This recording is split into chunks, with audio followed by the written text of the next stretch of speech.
we have here Professor J. Rajasekera. So I will introduce a short profile about Professor J. So J. Rajasekera is currently Professor of Digital Business and Strategy at the Institute of International Strategy in Tokyo International University and also serve as a Vice President. Professor Rajasekera's professional career started in 1984 at Bell Laboratories in New Jersey, USA, upon earning his Ph.D. from North Carolina State University. Among his many contributions at Bell Laboratories, he designed a repeater optimization computer algorithm for the construction of the world's first undersea fiber optic cable, TATA, between the US and Europe, which saved millions of dollars of construction costs. His patent algorithm has been in use for designing multi-billion-dollar undersea fiber optic cable systems, which carry a large percentage of the internet traffic today for major telecommunication carriers. He also earned the Special Contribution Award twice by Bell Laboratories. These algorithms help AT&T save millions more and win undersea cable projects around the world, totaling more than 20 billion USD.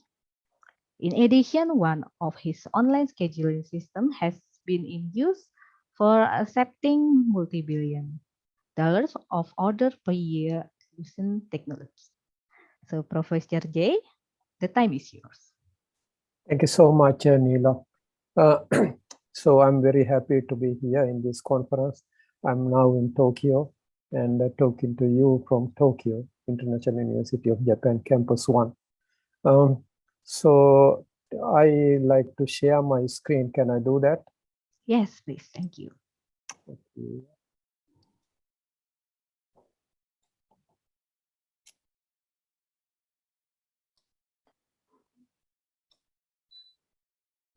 Can everyone see my screen?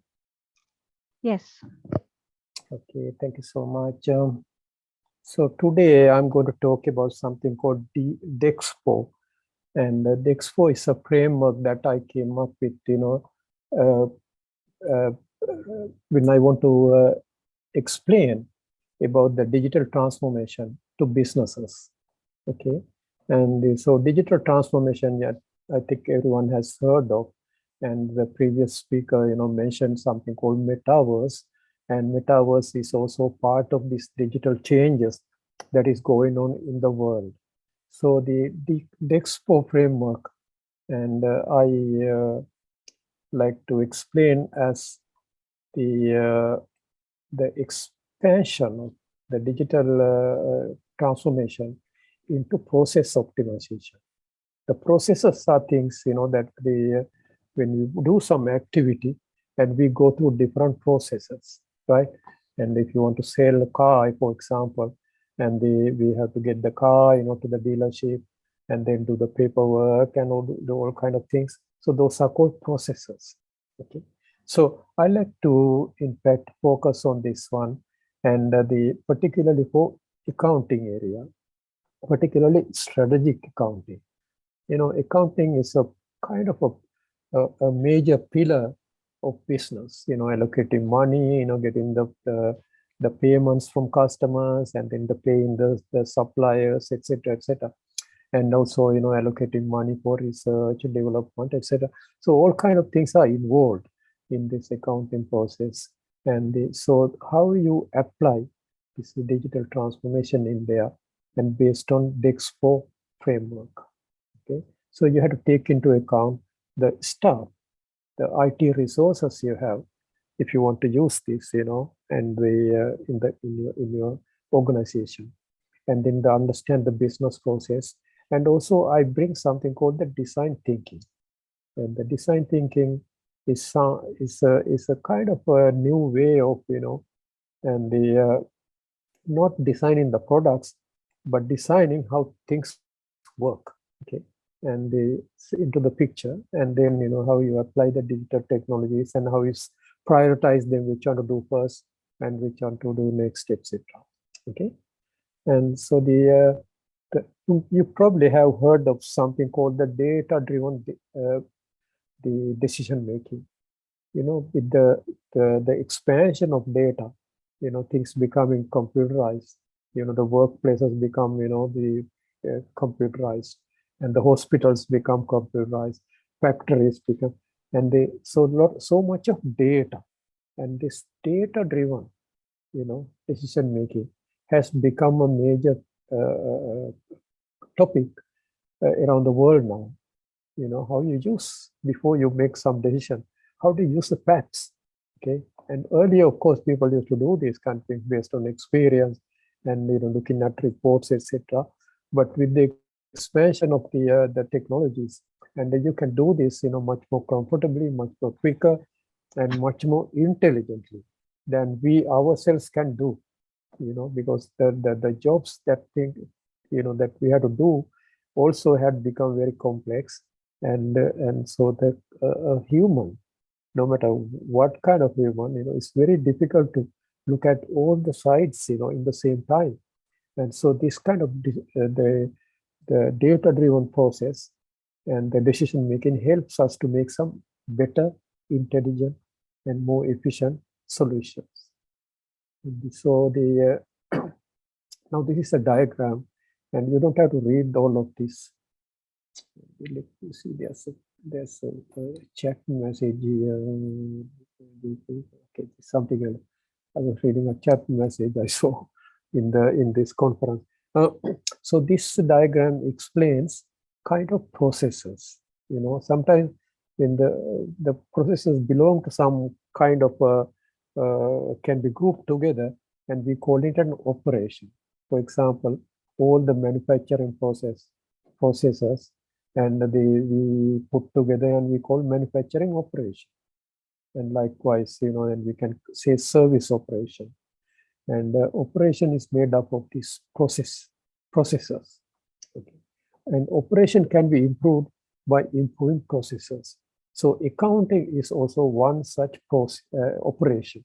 And if you look up that way, large organizations, it's a major operation.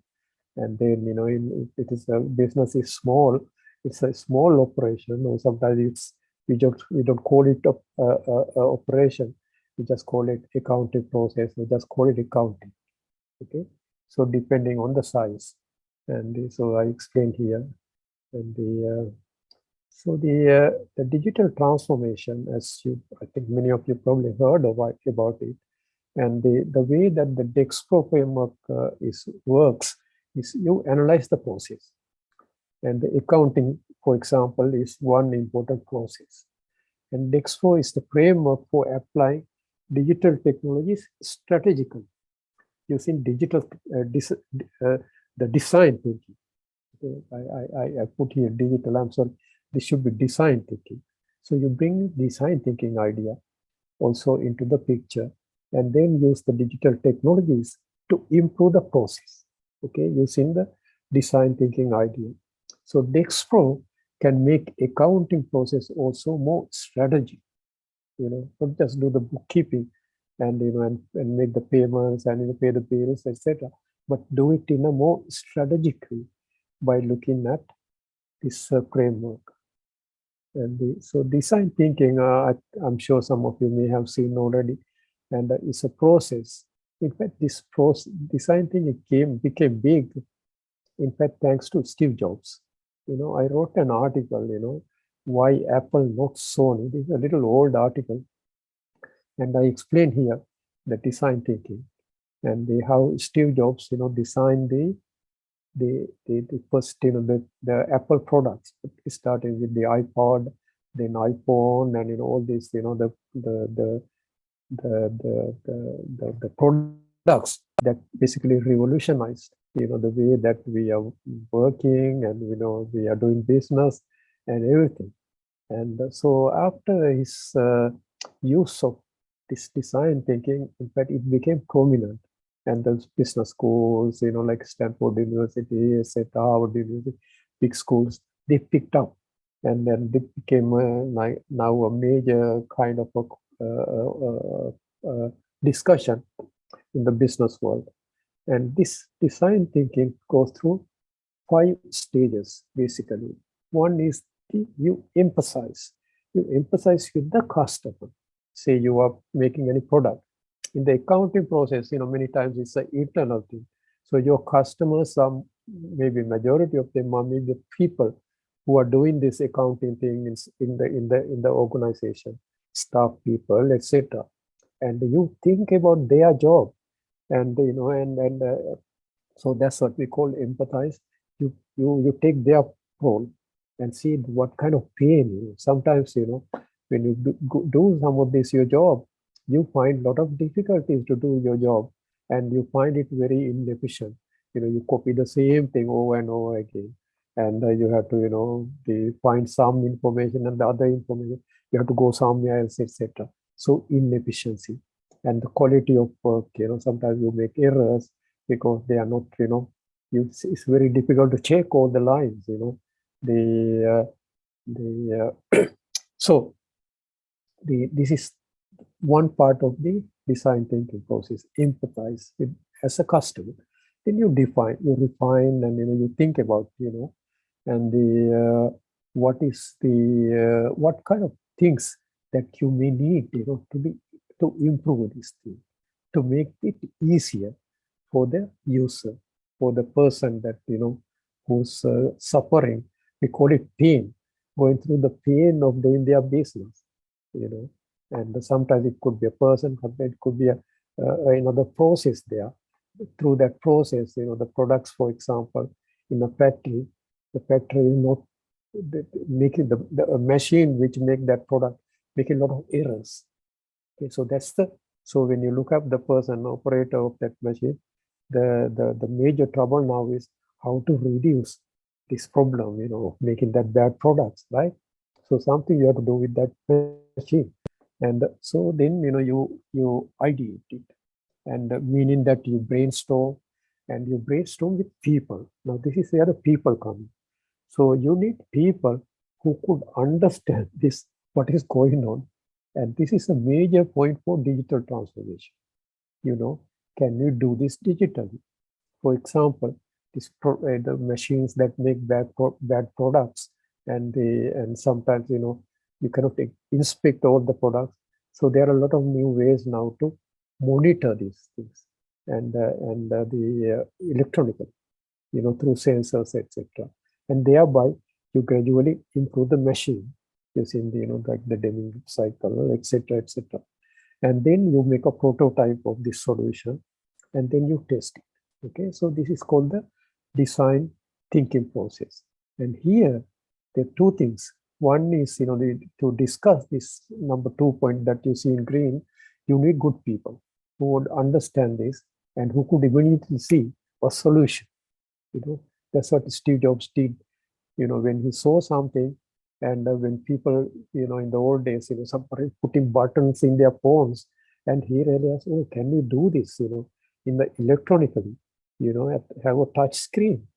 And then he looked for it, because then it just went to his mind, and the similar thing, with all these products, and he thought, oh, maybe this can be done, electronically in an easy way using software.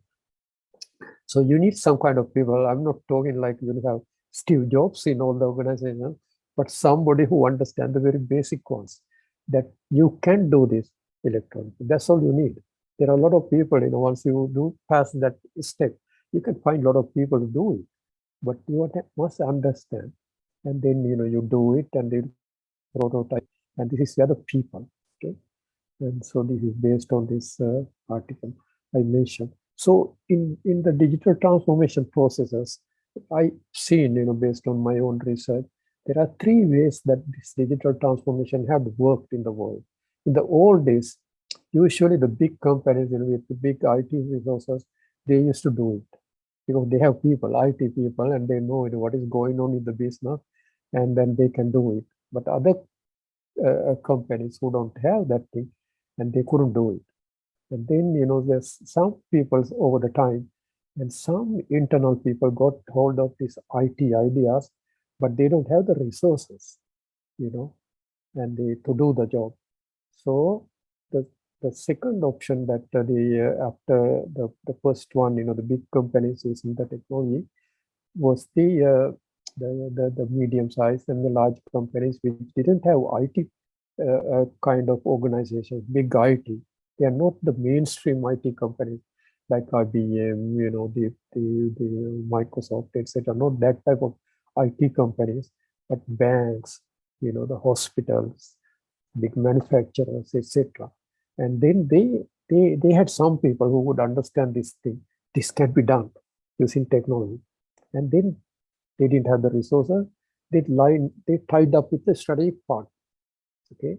And then they communicate and then understand and then they build a system. And so this is another form of digital transformation.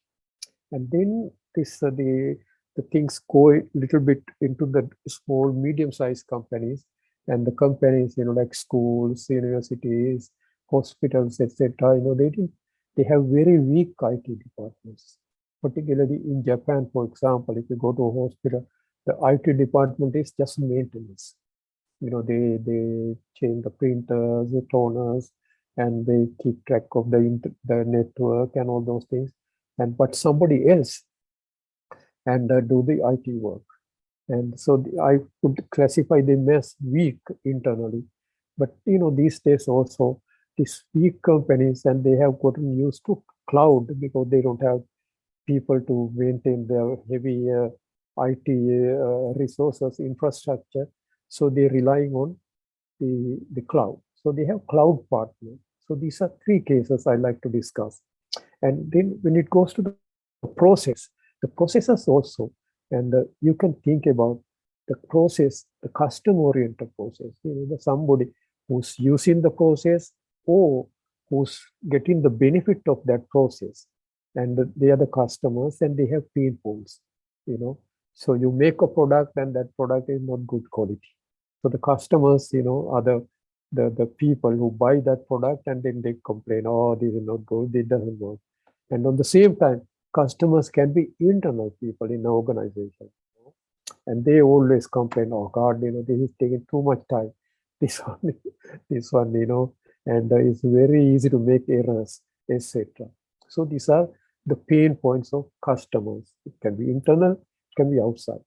And then the strategic part. And this comes sometimes under the managerial accounting type roles. And the organization has to think about the tangible and intangible. Tangible means like cost savings, and the increase in the efficiency and the increase in the productivity, those kind of tangible things, or intangible things, like the improving the the the quality and the brand awareness and the as such intangible benefits, but that brings customers. Okay. And sometimes you have to do things to stay competitive because your other people, who are in your same kind of the sector, business sector, they have implemented these things, and now you have to compete with them. So your main task is to stay competitive. Okay, so these are the things that happen in the digital transformation settings. Okay, and let me give some examples. So I have 3 examples, maybe 2 I'll discuss today, because of the time and other things. And the internal DX team, and you have good IT team internally, and then you can do everything inside. So one example is Shinsei Bank, and this is a bank that went bankrupt in Japan. It was originally a government bank, okay, which gave loans after the war in Japan to small medium companies. It's a big bank, but it went bankrupt. When it went bankrupt, American fund bought this bank for $10 million. Okay, it's not a very big money for a bank, but that was a situation because no bank wanted to buy it. So and no Japanese bank wanted to buy it. So the American, this fund, and they came and bought it for $10 million. And so they changed it. Within 2 years, in fact, this one, went into listed in the Tokyo Stock Exchange. The market capitalization became $2 billion, 10 million to 2 billion. You can see, the percentage increase, right? And so they did it using this digital transformation. They use a customer-driven strategy, okay, and the customer-driven strategy. And basically, they had tangible ones like increase the revenue, and they develop strategic applications, many using the intangible kind of benefits to get the customers. Okay, and they had the internal DX team. And so I talked to them. Mr. Yoshihiro was the president of this bank, and when I went to see him, in fact, I had met him at he was at the former president of the Citibank Japan. So I went. I knew him before, and so he became the president of Shinsei. After that, Americans bought the bank, and then he hired Mr. Divedi. Mr. Divedi also used to be in Citibank, so he had a big IT team, and I go quickly. So they look at what is wrong with this bank, and they realize, that the people are not coming to this bank, and also because of their facilities are very outdated, and then difficult to do business, okay, etc.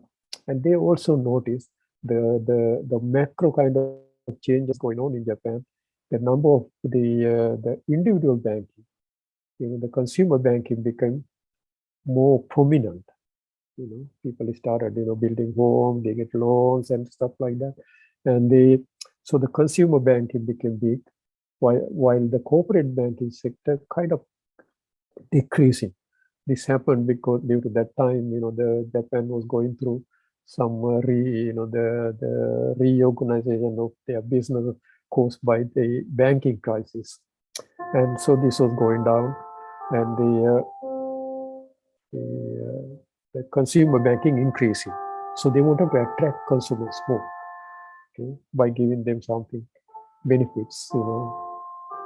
So they look at the processes, pain points. What are the pain points for customers?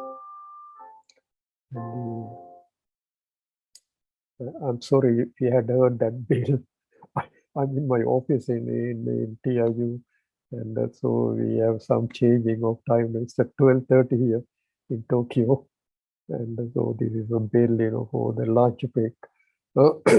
So ATM fees are the greatest cause of dissatisfaction.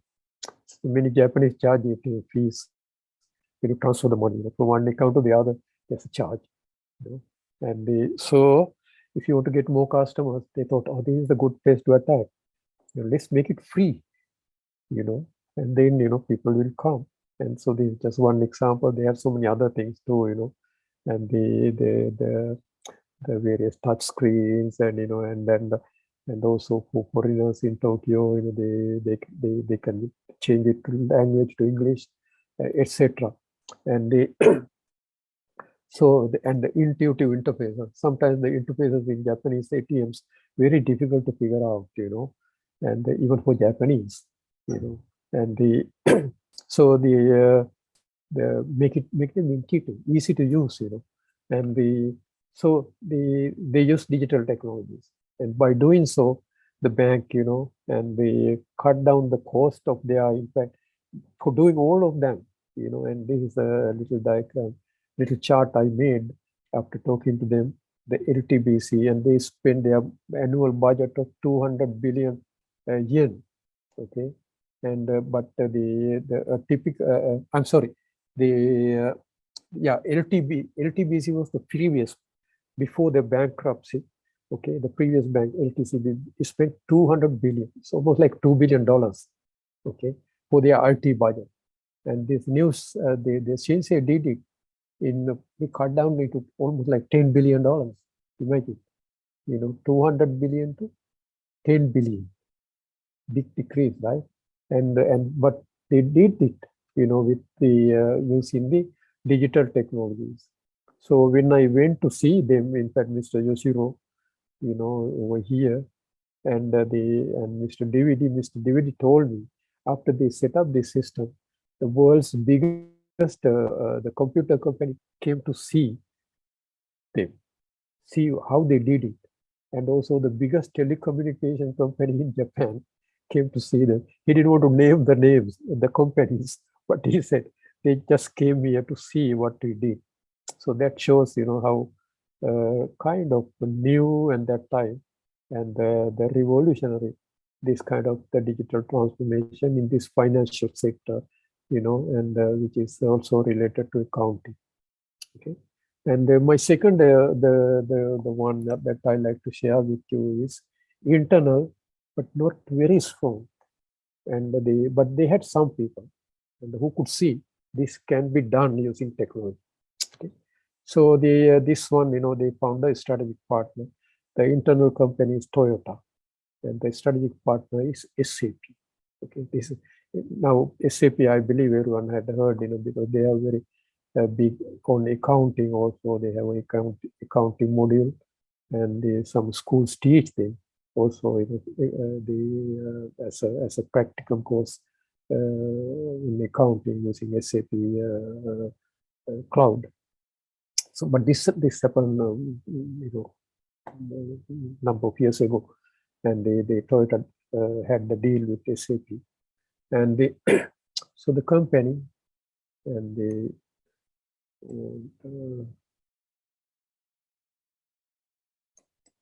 yeah, so the company-wide accounting system, and so they were using, okay, but they wanted to speed up, revolutionize it, faster response, drive growth strategy, and then they found that SAP is a good partner, strategic partner, and they work together. Okay, minimize the customization and deploy it quick. And here again, so these are the kind of processes and the operations that I copied in fact from this their website in SAP. This is published as a case, and so these are the various kind of operations I was telling you. And here you see SAP is here doing the major part. And now with the cloud thing, there are many other companies also, cloud companies also, they specialize on some parts of the strategy, some parts of the data visualization, for example, some kind of analytics, some involving AI or machine learning, and those kind of things.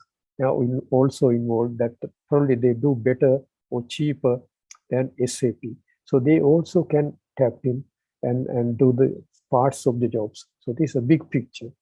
Okay, and this again, now if you want to apply the DXPO framework, you look up here and then you find which are the main the so-called pain points, internal customers or outside customers. And then you kind of can rank them. In fact, this is the worst, that we have to do this quickly, but to do that quickly, you need the right people. Okay, so this is another concern. So you identified it correctly, maybe, but do we have enough people to do this, right people to do it? So that's another one to decide. Okay, so two things that I use in the DXPO framework and using that design thinking. Okay, and so then you focus on those processes and do it. So you see some three companies here you may have heard, Copa and Okta and Salesforce. And many of these companies, in fact, are US companies, because they have mastered this cloud system. Because many cloud, the operators, as you know, Amazon, Azure, from Microsoft, Google, Apple, etc., they are all US companies. But recently, there are, of course, some Chinese companies like Alibaba, etc., and getting into the picture. And in the US, there are a lot of these kind of the cloud companies supporting these kind of activities also there. So you can use them also, because you don't have the internal people to do this. AI, machine learning, all these new things, if you want to develop it, it's a big job. In fact, Toyota itself found it difficult, to use AI. And they signed a deal with the two universities in the US, paying $1 billion to each university to train the Toyota people, you know. So this is not a very cheap job, but you can do this if you have few people who knows this can be done. Okay, that's all you need. And so then they design, you know, those screens and other things. And sometimes they call them cockpits. In fact, cockpit idea is a kind of an innovation of SAP. In fact, I saw the cockpit first time when I went to see Mr. Yoshiro at Citibank in Tokyo. Okay, I went to his office and he was sitting on a chair, and we can turn around, and there were screens, you know. And then he said, "Oh, gee, this is what my job is." And he look at the screens and then make decisions. Okay, those screens were sold by SAP. At that time, it was quite expensive. But he told me the amount of money, you know, he paid to SAP that time, Citibank. Okay, and so these are kind of the cockpits. Okay, and so you see that this is a diagram also I copied, you know, from in fact from SAP, and this is a cockpit. You see, you know, cockpit, right? When you go into the airplane, you see the pilots looking at a similar thing. But here the decisions are business decisions. You know, where the problems and where, you know, where we have the growth, and how do you, you know, use it strategically. You know, oh, this is a growing area. You know, let's you know, and this is a kind of not growing, and this is negative revenue, and so we have to focus on it. All these things can be done by looking at this cockpit, just like you know, you pilot the plane, you know, and by looking at that, right? And the same thing in here, all accumulated, you know, SAP provide that the ERP framework, and you use it strategically. This needs people to understand. Okay, so this the results: automated reporting with real-time dashboard, and automated payment of vendors for service redeemed by customers. 50% reduction in integration costs, 30% faster time due to quicker development. Now, I also forgot to mention in that Shinsei case, you know, many Japanese banks suffered that time because the people were not paying their mortgages back on time. Then I asked that question in Shinsei Bank, how long it takes for you to see that people are not paying their mortgage? They said it's real time. Whereas a typical Japanese bank that time took 3 months to see the who's not paying the mortgage. Okay, so that's why in fact many banks had big problem, you know, called the non-payment, the loan problem, and that kind of, you know, before this financial crisis in Indonesia happened, it happened in Japan, and so many banks, you know, and I have written another case about Mizuho Bank, and based on this one. Okay, so the third the thing is very weak partner, and and then, you know, the weak company, you know, the IT wise, and they don't have basically IT people, you know, maybe 1 or 2 people just maintain the printers and the internet, and as a part-time job, you know, and they then, you know, but these days many companies, particularly after this pandemic, and they have gotten into cloud because, you know, they work from home, etc., and force them. So many SME companies are the main users of this type of thing, and they have cloud, you know, and they use the cloud accounting, you know, system.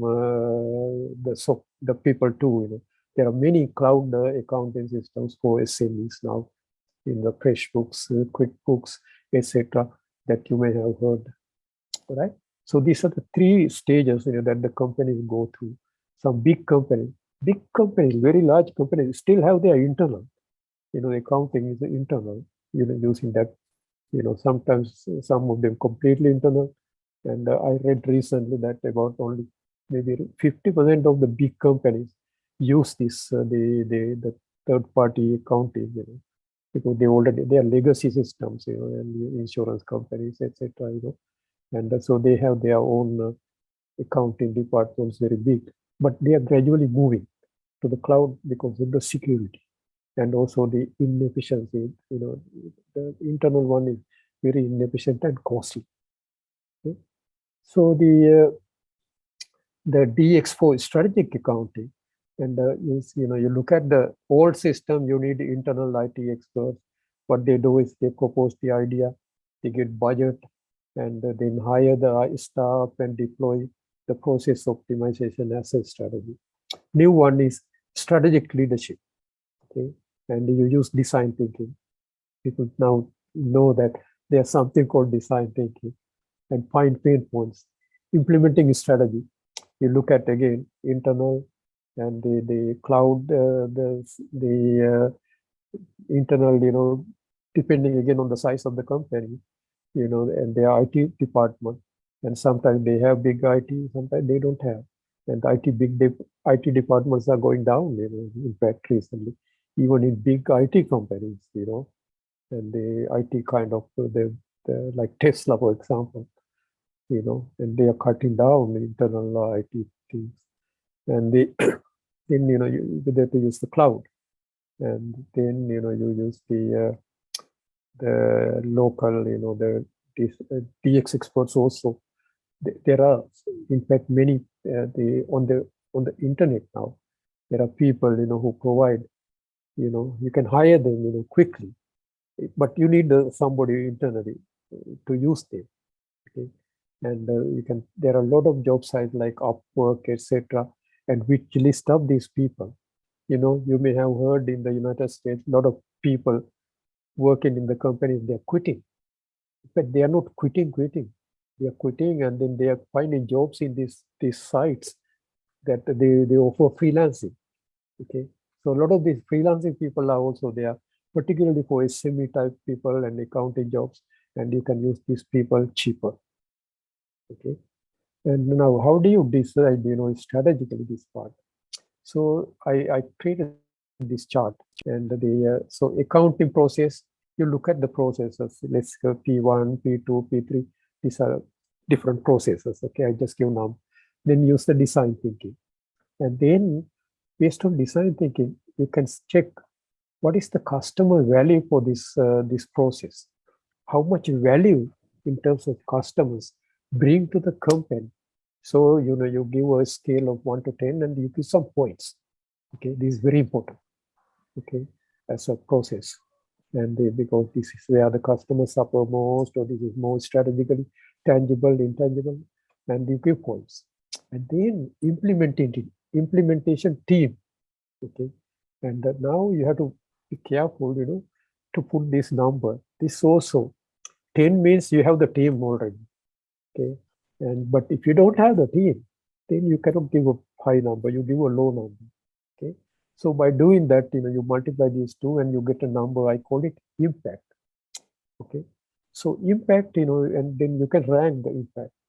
And so that's how you optimize, this the which process to do first, which to do second, etc., etc. By doing so, and you have this is you have the ranking, and then you can decide, which one to do first, which one to do second, etc., etc. So before I go down, I in fact just recently, in fact today they are releasing this one, and I explained this DXPO program, DXPO approach in this video. This is created by Asia Productivity organization here. Okay, and in Tokyo, and so they created this one, and enhancing productivity through DXPO, and this will be released today from 2 o'clock. And if anybody wants URL, I can type the URL at the end. But because of the time, I'm going to finish this. And any questions and answers? Okay. Questions. Thank you very much, Professor J. So it's very interesting about how we doing digital transformation and how we optimize the process.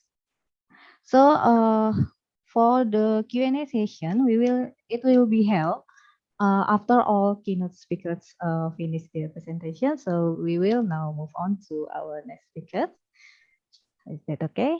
Okay, yeah. Thank you so much. Okay, thank you very much. I have this URL. If you want any, I can send that URL right now. Is it okay? Okay, so I can wait till the Q&A too. Okay, so Q&A session will be held about 1 hour. 1 hour. Really? So, we have 2 more speakers, and okay. Everyone will deliver the slides about 30 minutes.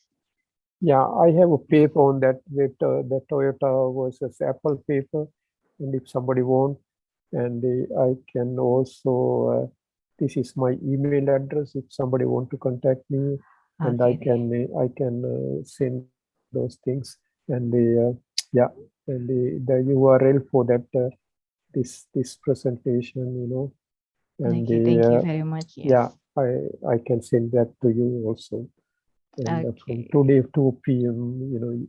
2 p.m. Japan time, and you can access this one. All right. So thank you so much, everyone, and thank you all. And thank Okay, you. Yeah. Okay, thank you so much, Yeah. Professor Yeah. J.